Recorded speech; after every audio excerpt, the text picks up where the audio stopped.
នៅក្នុងព្រះពុទ្ធដីកាព្រះអង្គសម្ដែងថាបុគ្គលមិនគួរមើលងាយបនថាមានប្រមាណតិចនឹងមិនឲ្យផលដូច្នេះឡើយប្រៀបដូចជាក្អមទឹករមែងពេញបានដោយដំណក់ទឹកយ៉ាងណាធិរជនការសន្សំបនបន្តិចម្ដងគង់ពេញបានទៅដោយបនដូចនេះឯងយើងដឹងហើយថាការសន្សំបននេះក៏បីជាបុគ្គលដែលសន្សំបន្តិចម្ដងទាំងកុសលថ្នាក់ទានក្តីកុសលថ្នាក់សិលក្តីកុសលថ្នាក់ភាវនាក្តីឬក៏ចម្រើនដល់សមថវិបស្សនាទៀតប៉ុន្តែយើងក៏មិនដឹងថាទៅកើបនឯណាបើដឹងថាបនហ្នឹងគឺជាគុណជាតិមួយដ៏ល្អប្រសើរហើយប៉ុន្តែក៏បីសន្សំបន្តិចម្ដងដោយមិនមាននៅសេចក្តីប្រមាទដោយមិនមានសេចក្តីធ្វេសប្រហែសហើយក៏មិនគប្បីវាថាមិនគប្បីមើលងាយថាបននេះតិចបននោះតូចអីចឹងទៅយើងធ្វើតិចគ្រាន់តែចូលរួមជាមួយគេចឹងទៅវាមិនសូវបានចំណាយច្រើនចាំពេលដែលយើងមានបច្ច័យលុយកាក់អីច្រើនចាំធ្វើធំតែម្ដងពេលដែលអញ្ចឹងក៏ឈ្មោះថាយើងនឹងមានសេចក្តីប្រមាទជាមួយនឹងរបស់ដែលតិចតួចនឹងឯងទោះបីជាការចូលបច្ច័យតិចតួចឬក៏ថាជាមួយនឹងអ្នកដតីដែលគេជាអ្នកផ្ដួចផ្ដើមកម្មវិធីក៏ដោយប៉ុន្តែយើងនេះឈ្មោះថាបានចូលរួមបន្តិចម្ដងហើយក៏ជាការដែលយើងនឹងដាំពូជក្នុងសន្តានចិត្តក្នុងការលះបង់របស់យើងដែរបើយើងចាំតែធ្វើធំចុះបើសិនជាអាយុជីវិតរបស់យើងវារស់នៅអត់បានដល់យើងមានបានណាព្រោះមានញាតិញោមខ្លះគាត់គិតអញ្ចឹងគាត់គិតថាឥឡូវនេះវាអត់ទាន់មានបច្ច័យលុយកាក់អីច្រើនទេចាំពេលដែលមានបានអីចឹងទៅចាំធ្វើបន់ធំតែម្ដងហ្នឹងណាតែអញ្ចឹងទៅពេលខ្លះវាលំបាកដែរប៉ុន្តែយើងរៀនលះបង់ឲ្យហើយនេះទោះបីជាតិចតួចចូលរួមជាមួយគេដតីក្តីកុសលថ្នាក់ទានក្តីកុសលថ្នាក់សិលក្តីភាវនាក្តីនេះគឺថាគប្បីធ្វើបន្តិចម្ដងដោយការហ្វឹកហាត់ចិត្តរបស់យើងហ្នឹងឲ្យការជាការលះបង់ឬក៏ថាជាការឲ្យទាន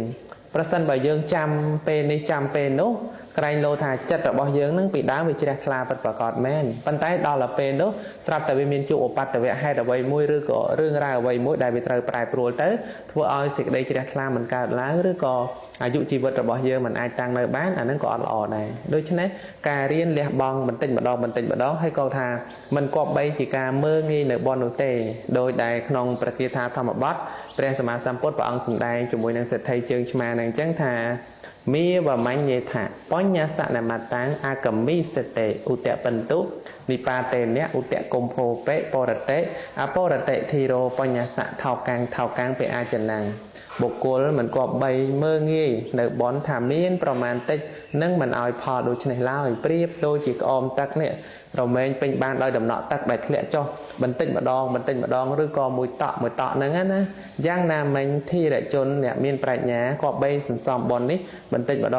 ងក៏គង់ពេញបានទៅដោយបនដូចនេះឯងដូច្នេះនៅក្នុងសេចក្តីហ្នឹងចង់សរបញ្ជាក់ឲ្យឃើញថា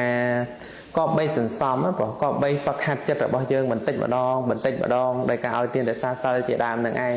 ហើយក៏មិនក៏បីមើលងាយថាវាមានប្រមាណតិចព្រោះឧបមាប្រៀបដូចជាក្អមអញ្ចឹងណាកាលណាបើយើងបើកក្អមនឹងដាក់ទៅទោះបីជាត្រូវទឹកភ្លៀងស្រក់បន្តិចម្ដងមួយដំណក់ម្ដងដូចពាក្យខ្មែរយើងថាតក់ពេញបំពង់ហ្នឹងនៅក្នុងន័យហ្នឹងព្រះអង្គសម្ដែងថាកាលណាបើក្អមហ្នឹងវាផ្ងាទៅហើយណាមិនមែនជាក្អមផ្កាទេក្អមហ្នឹងផ្ងាទៅហើយដំណក់ទឹកភ្លៀងសំបីបន្តិចម្ដងយូរទៅក៏គង់ពេញបានទៅដោយបន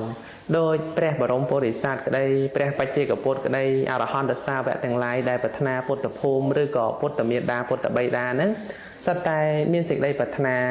ពេលដែលប្រាថ្នាហើយបានន័យថាធ្វើបន្តិចម្ដងមួយអត្តភាពមួយជាតិហ្នឹង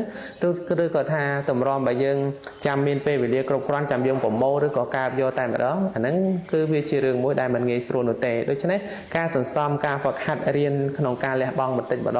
ដងយ៉ាងណាធិរជននេះអ្នកមានប្រាជ្ញាព្រះអង្គសម្ដែងថាក៏បីសន្សំបន្តិចម្ដងដូចជាសេដ្ឋីជើងឆ្មាអញ្ចឹងពេលដែលទុគតបរោះនោះដែលគាត់ស្ដាប់ធម៌របស់ព្រះសម្មាសម្ពុទ្ធហើយគាត់ជ្រះថ្លាអញ្ចឹងក៏ដើរប្រកាសទៅស្រាប់តែសេដ្ឋីដែលថាมันមានសេចក្តីជ្រះថ្លាហ្នឹងក៏ចាប់យករបស់នេះបន្តិចអញ្ចឹងណាយកមានអង្គជាដើមសណ្ដែកជាដើមបន្តិចហ្នឹងបានន័យថាដោយចិត្តរបស់គាត់ហ្នឹងមិនជាជ្រះថ្លាប្រមាណទេប៉ុន្តែធ្វើគម្រប់កិច្ចដោយសារគេបានបរិយអីផ្សេងទៅហើយអញ្ចឹងក្នុងសេចក្តីនេះចង់បញ្ជាក់ថាដូចជាការមើលងាយនៅបនហ្នឹងថាមានប្រមាណតិចប៉ុន្តែក្នុងន័យពុទ្ធិកាព្រះអង្គសម្ដែងថាมันក៏បីមើលងាយទេញាតិញោមដូចគ្នាអញ្ចឹងដែរក៏បីសំបន្តិចម្ដងទៅតាមទ្រព្យធនធានទៅតាមលទ្ធភាពឬក៏ទៅតាមសទ្ធារបស់យើងហ្នឹងគឺជាការដ៏ប្រសើរប៉ុណ្ណាសូមអនុមោទនា